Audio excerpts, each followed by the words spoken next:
Hey guys, this video is going to be about a really interesting topic. And what it is it is the 64 questions God asked Job. And for those of you who aren't familiar with the story of Job, it's a bet basically between God and Satan. And Satan wants to see, he's just like God, um, let's see how loyal Job is. Like he loves you, he praises you and gives you sacrifices and stuff because you're nice to him. Let's see what happens if you do terrible stuff to him or let me do terrible stuff to him. And instead of like shrugging this off and being completely understanding, like, no, Satan, you're evil, and like, why would I ever do anything that you want to do? He's like, okay, whatever, I'll just have this pointless bet. And basically, the entire book of Job is Job being tortured for the sake of this bet. And it's kind of sick. And so, in the end, understandably, Job was like, WTF, like, God, why did you do this? And instead of actually answering his question, God goes on this question spree. I didn't know there were 64 questions. But instead of actually being a decent guy and like explaining it was a bet and I just had to show Satan up or something, he goes on this question spree. And it's pretty funny. So I wanted to make a video about it because I was questioned by a YouTuber who suggested I look up these questions and have them adjust my perspective or the way I view the world or my worldview. So here we go. Number 1.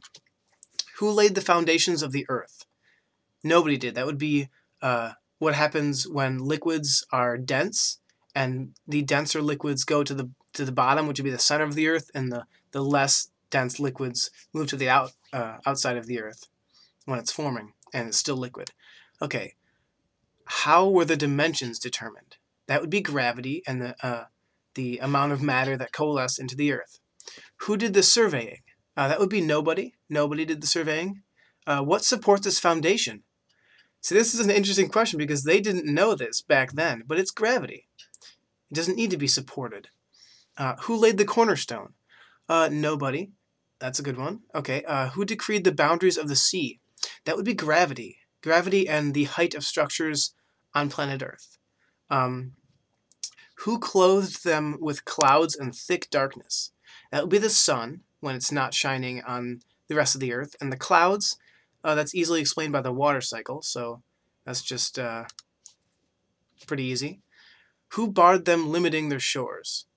That would be gravity. Keeps the water where it's at, keeps the shores a certain distance. Have you commanded the morning to appear? No, I don't need to. The sun does that pretty regularly as well. Did you cause daylight to spread? No, that's the turning of the earth and the location of the sun that does that. Did you end the night for the wicked? Again, no, that's the sun and the earth. We don't need to do that. Have you ever robed the dawn in red? No, that's actually the scattering of light, which makes the light appear red. So no, I haven't, but I know that the sun creates light and then it gets scattered by our atmosphere and it turns red. Have you disturbed the haunts of wicked men? I'm not sure what that means, but I haven't done it, so I'm going to go with that. Have you stopped the arm raised to strike? Yes, I have. Not the arm, but a arm raised to strike. Have you explored the springs that come from the sea? Yes. Yes, I have. Some of them, not all of them, obviously. Have you walked in the recesses of the deep? The deep. Need to be more specific there, but I've walked in recesses that are deep. That's all I can do with that one. Do you know the location of the gates of death? You know, actually, we've been all over the earth, and there aren't any gates of death, which is kind of funny. It's not actually a location. You just die. So, got you there. Do you know the extent of the earth? Yes. Yes, I do. I have Google Maps. Satellites have found the extent of the earth. It is a sphere. You probably didn't know that. But, yeah. And so on to the next ones. Okay. Do you know where light comes from? The sun, the stars, nuclear fusion, nuclear fission, basically most chemical reactions. Do you know how it got there? Yes, I do know how it got there. Gravity coalescing into heavy enough early planets and early solar systems so that enough mass came together that it started fusing actually elements together, and that releases, as you guys probably know, a lot of energy, and it creates light. Um, do you know about darkness? I do know about darkness. Do you know where darkness comes from? That would be where there's no light. Yeah. Can you find its source? Yes. Wherever there isn't light. Can you go to its source? Yes. Wherever there isn't light.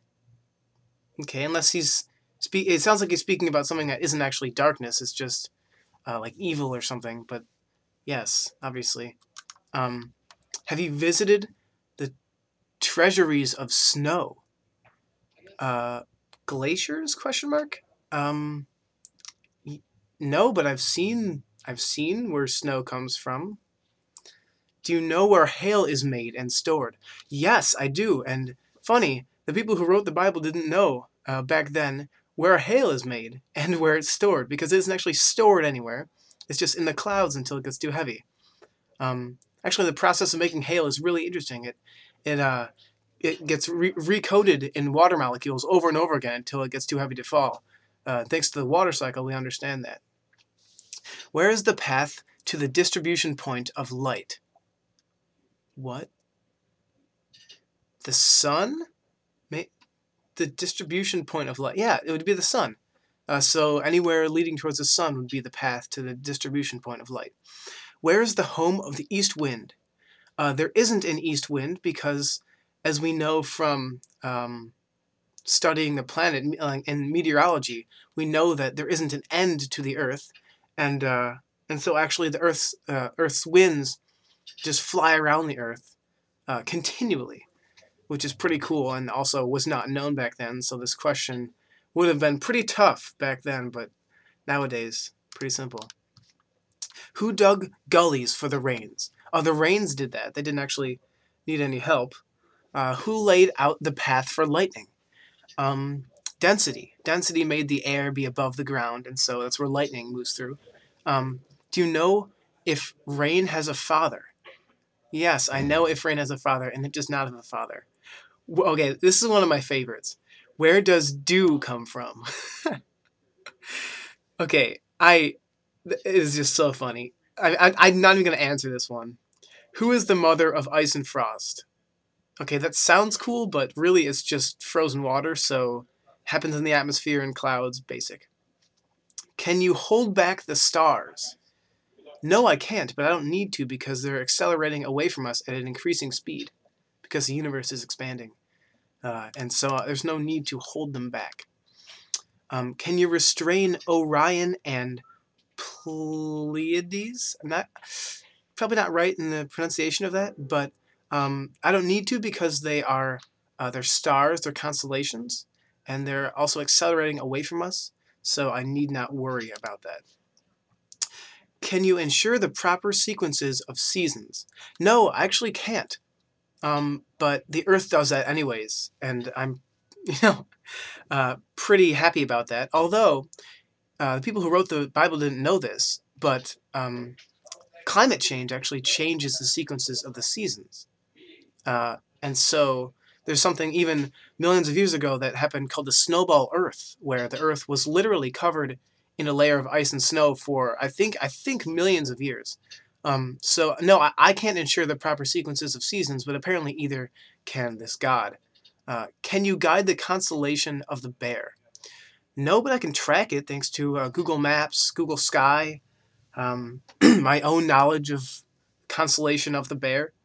Do you know the laws of the universe?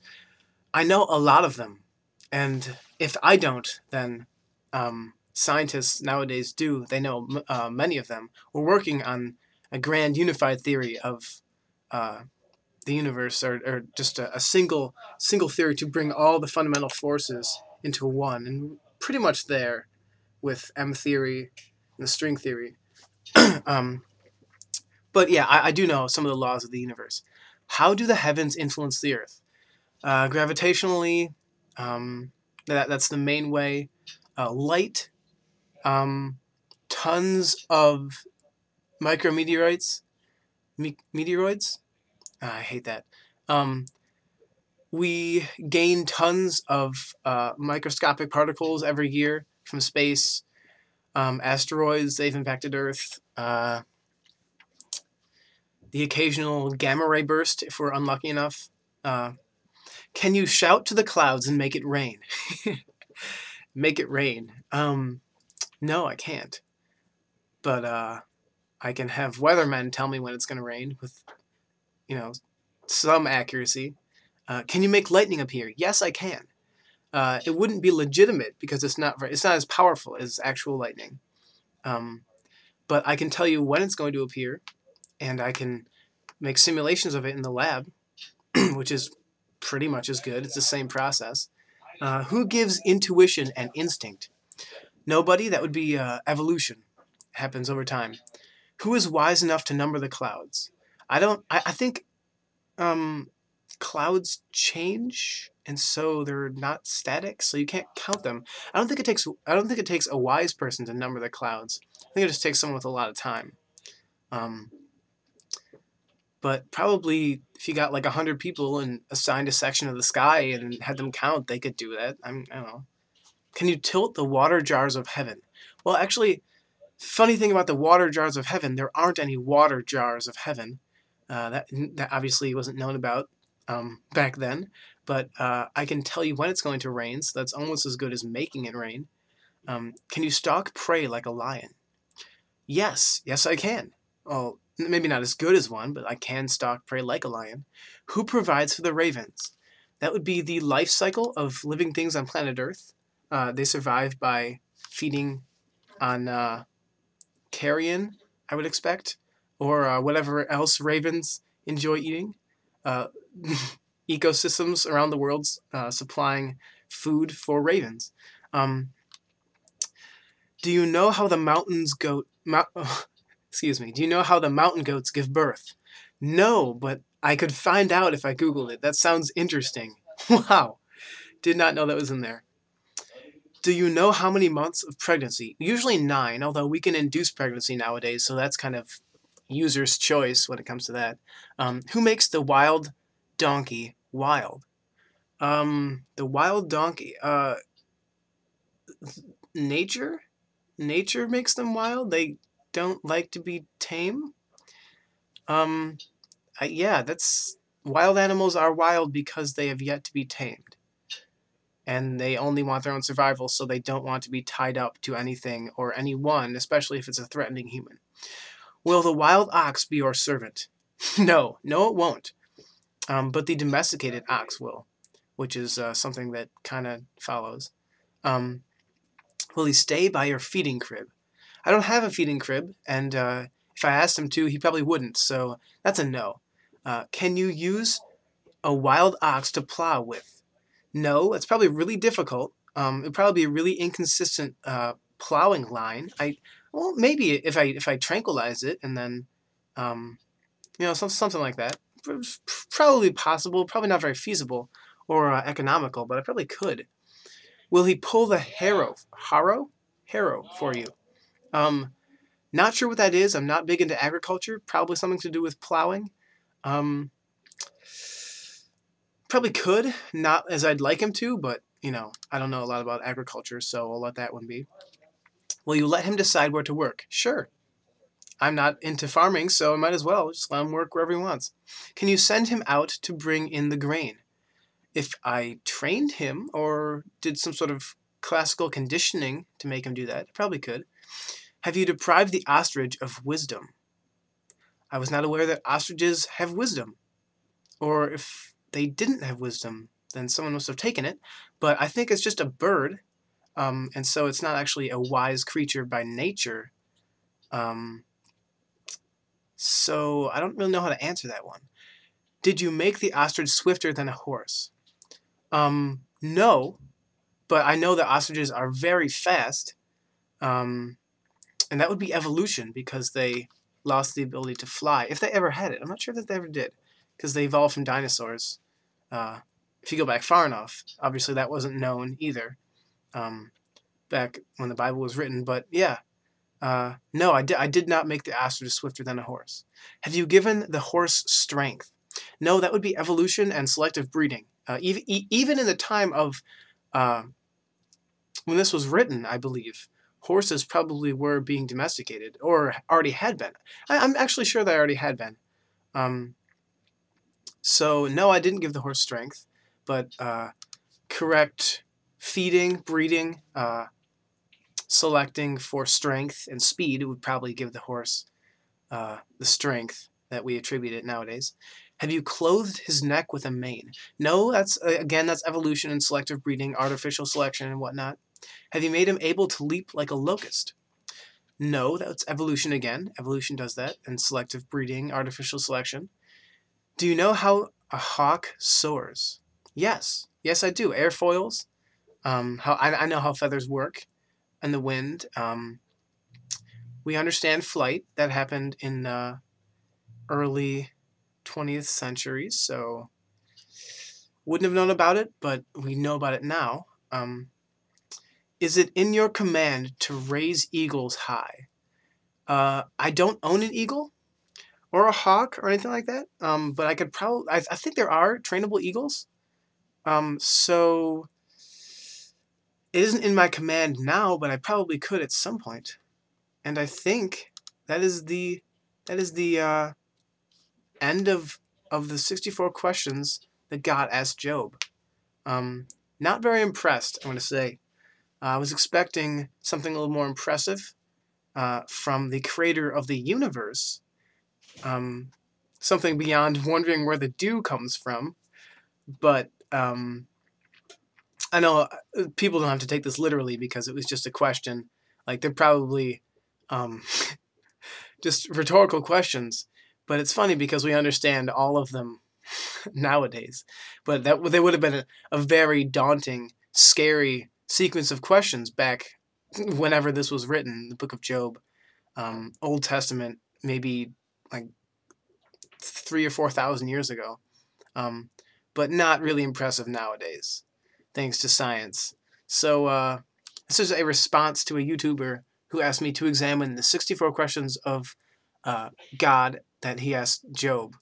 So if this seems humorous or ridiculous to everyone else, then this is just for your enjoyment and mine as well.